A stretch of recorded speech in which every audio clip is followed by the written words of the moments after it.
Assalamualaikum warahmatullahi wabarakatuh. Sahabat Islam rahimahumullah. Semoga kita berada dalam lindungan Allah Subhanahu wa taala. Amin ya rabbal alamin. Seperti yang telah diketahui bersama bahwa Syekh Abdul Qadir Al-Jailani mendapatkan gelar Raja para Wali dengan sikap tunduk dan rendah hati. Begitu beliau sudah mendapatkan gelarnya, justru malah tidak mudah menjaga gelar itu dari godaan-godaan setan. Karena semakin tinggi kedudukan seseorang di hadapan Allah, maka ia harus siap menerima ujian yang lebih berat lagi dari Tuhannya. Setan terus menggoda manusia dan para kekasih Allah hingga hari kiamat agar terjerumus dalam api neraka, tak terkecuali Syekh Abdul Qadir Al-Jailani.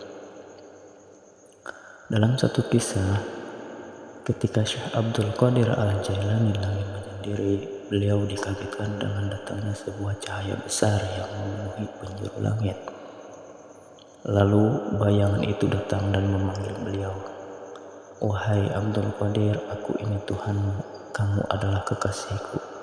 Aku akan meringankan syariat untukmu, apa yang aku haramkan sebelumnya, sekarang aku halalkan untukmu." Kata bayangan itu, "Wahai yang terlaknat, pergi kamu sekarang dari hadapanku. Kalau tidak, akan aku hancurkan kamu," jawab Syekh Abdul Qadir Al-Jailani. Begitulah setan menggoda para kekasihnya. Ia mengaku sebagai Tuhan agar Syekh Abdul Qadir Al-Jailani percaya dan mengakui perintahnya. Namun Allah tidak akan membiarkan kekasihnya terjerumus ke dalam jalan yang salah. Setan diberikan kebebasan oleh Allah untuk menggoda manusia sebagai manifestasi keadilan kepada seluruh makhluknya.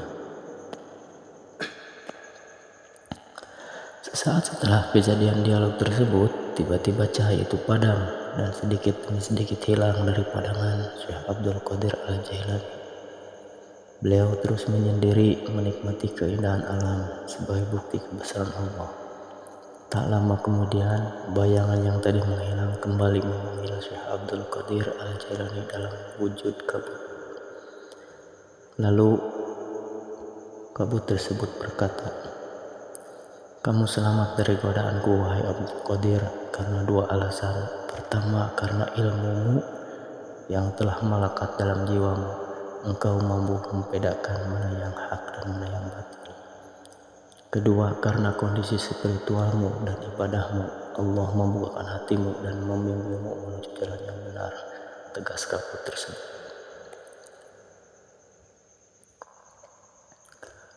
"Apa yang aku miliki saat ini, semua hanya milik Sang Pencipta. Aku selamat darimu berkat Tuhanku," jelas Syekh Abdul Qadir Al-Jailani.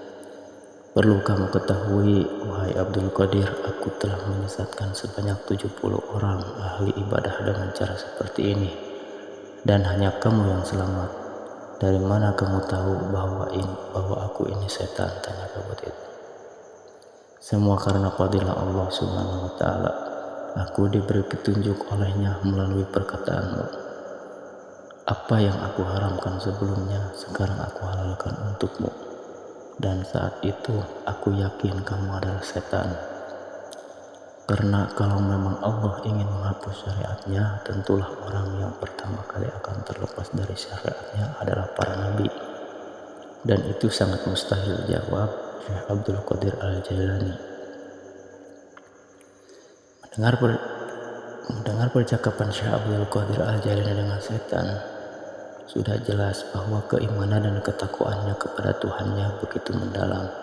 Hal itu sudah barang tentu tidak lepas dari ilmu yang dimiliki beliau. Begitu pentingnya ilmu. Tak heran jika Rasulullah SAW selalu memohon tambahan ilmu kepadanya. "Dan katakanlah Muhammad, ya Tuhanku, tambahkanlah aku ilmu pengetahuan."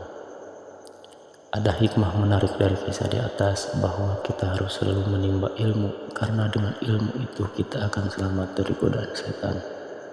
Perlu diingat bahwa setan tidak akan pernah berhenti menggoda manusia hingga kiamat. Sebagai manusia yang tidak lepas dari salah dan keliru, sudah sepatutnya terus belajar menempa diri dengan ilmu Allah Subhanahu wa Ta'ala. Sudah banyak di dalam hadis maupun Al-Quran penjelasan akan pentingnya mencari ilmu.